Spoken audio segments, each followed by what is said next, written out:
si je vous parle de cinéma d'horreur, vous pensez sûrement à Saw, Scream ou plus récemment Terrifier.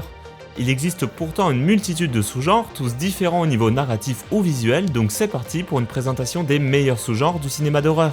Et on commence avec le plus connu, les slashers. Ici tout se joue autour d'un tueur masqué, reconnaissable par un costume mémorable et qui poursuit sans relâche des ados paniqués.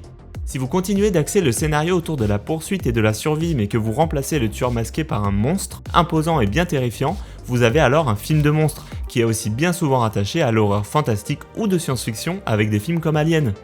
Et si votre monstre est en fait une horde d'humains infectés par une maladie ultra contagieuse, vous êtes dans le grand classique du film de zombies. L'horreur fantastique se traduit souvent par des histoires paranormales ou de fantômes, comme dans Poltergeist ou Paranormal Activity. Dans ces films, on joue avec des effets spéciaux pour montrer l'invisible aux spectateurs et spectatrices.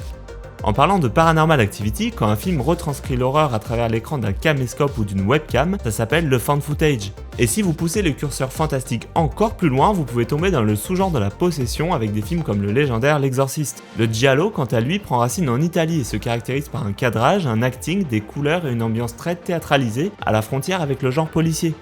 Dans le home invasion et le huis clos, l'horreur s'invite chez nos protagonistes pour leur montrer que même chez eux, ils ne sont pas en sécurité. Il existe aussi des sous-genres plus graphiques comme le gore qui parle de lui-même et le body horror qui met notre rapport au corps au centre du film. Et allez, vu que vous avez survécu jusqu'ici, on finit sur une note plus légère avec la comédie d'horreur qui va utiliser vos peurs pour vous faire rire et qui contient son joli lot de nanars. Alors, c'est quoi ton sous-genre préféré ?